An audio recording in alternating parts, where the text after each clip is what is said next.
So today I've taken a trip to a place called Monte Alban, which is an ancient settlement perched roughly several hundred meters above the valley below. Now this was founded roughly back in 500 BC.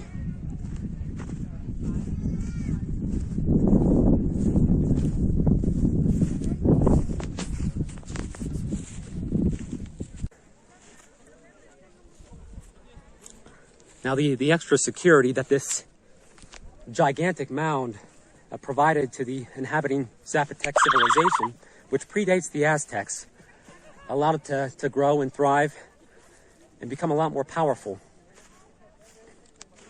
And it was by about 200 AD, the population had multiplied to roughly 17,000 people.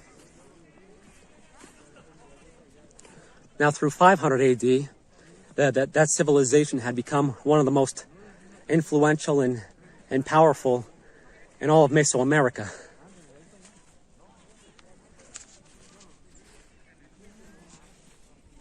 It's a truly impressive place. I mean, it's one thing to actually see it from the airplane. It looks impressive from up there, but once you actually make this ascent and see it from on top of this hill, it's something else.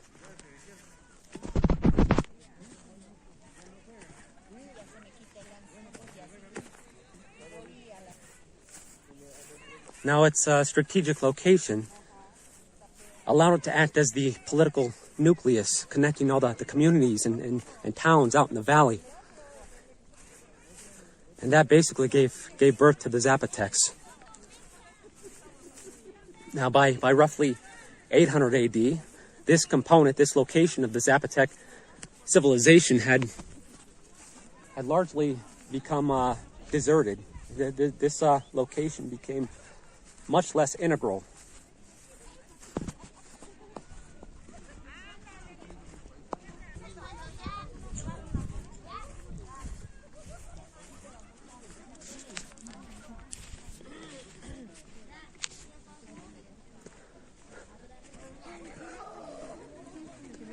But yeah, you know, I can kind of understand why the Zapotecs chose this as their primary location.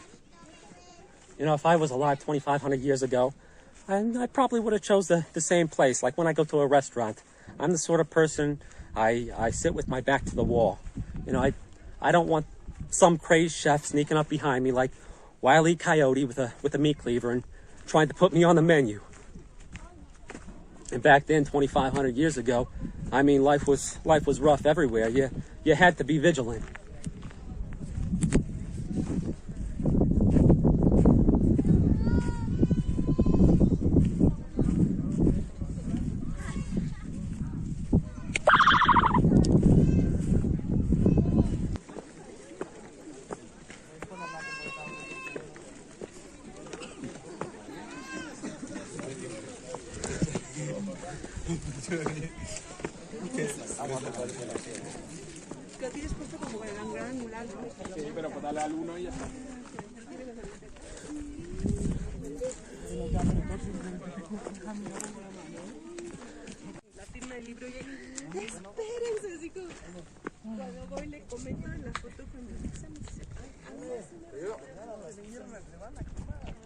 Pretty stunning views. But yeah, now that I've made my ascent all the way to the top, I think I'm gonna go crawl over into the bushes and take a nap. Kind of worn out. Of course, if I do that, hopefully my ride doesn't leave without me. I kind of deviated from the group and went off on my own.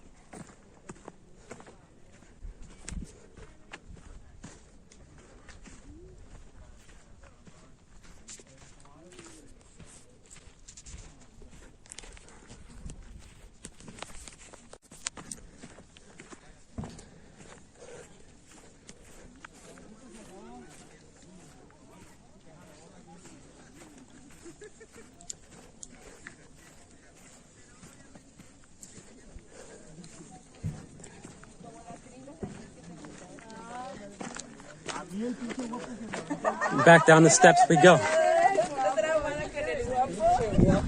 May the gods let it snow so I can go down in a sleigh. Didn't work. The gods have cursed me.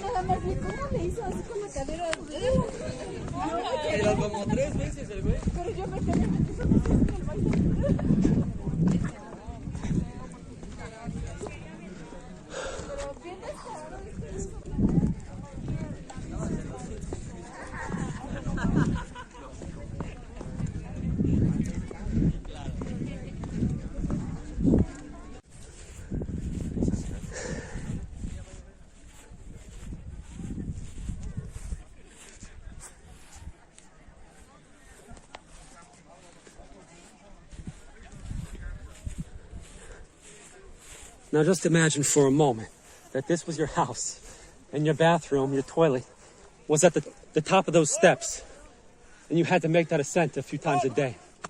Of course, I doubt that was the case. They probably just went over in the bushes or below the trees or whatever.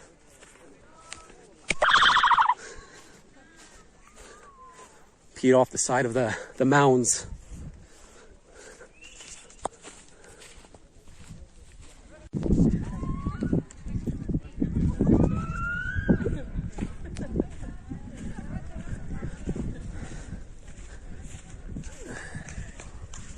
I gotta be heading back over to the tour bus now. And this tour guide, he still owes me 100 pesos. The price of to get in here was 80 pesos, and I gave him 200, and he gave me 20 back. So he still owes me 100 pesos. And I reminded him after he took everybody else's money, and he said, okay, just give me a moment. And he still hasn't given it to me. So, you know, I hate that I have to remind him again. I shouldn't have to do it twice. I did it once already. Then we came up to this pavilion, the entrance area, where we bought drinks and everything. I saw him go up and get drinks or something to eat. So he definitely has change. And, you know, he gathered up the group after that, and he had a chance to give it to me, and he ain't done it yet. That kind of bugs me, you know. That's been bugging me the whole time. It's like in that situation, he just should have let me keep my 200 pesos and say, hey, since I can't give you change for your 200, just hold on to it. You pay me afterwards.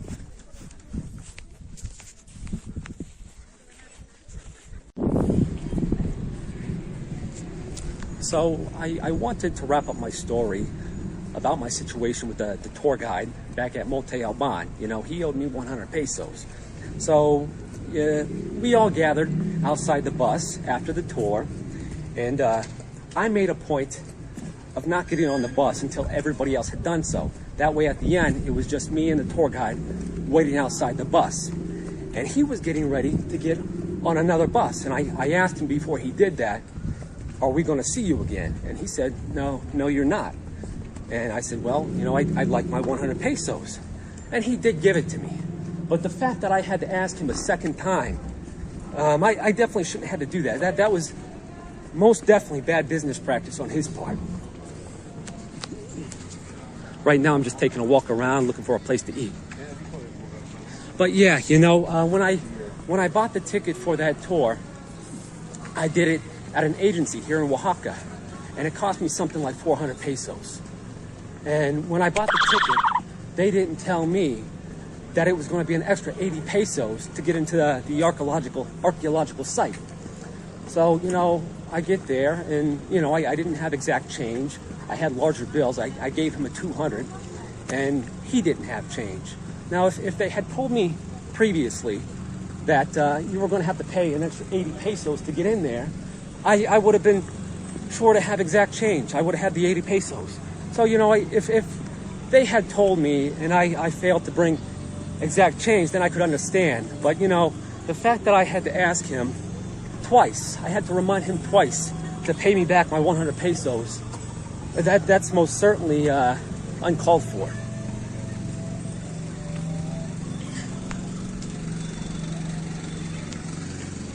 But yeah, you know, it's kind of customary. It's often customary in Mexico to tip the tour guide and the tour bus operator after your trip, which, you know, I've often did, like when I was in Cabo San Lucas. When I was in Cabo San Lucas, like on the ferry ride, on the taxi ride, on the water taxi ride over to Playa de los Amantes. After the ride, I tipped him something like 50 pesos because, you know, we had a conversation, and, you know, he tried to get to know me. I tried to get to know him. So, you know, I went ahead and I tipped him. But, you know, with this guy, you know, he gave me the 100 pesos at the end. And no, I didn't tip him because, you know, just kind of based on principle. He should have paid me back at the start. So by the end, I was so kind of, you know, bugged out and upset by it that I had to remind him twice. I didn't tip him anything, which I don't think he deserved it. So, hey,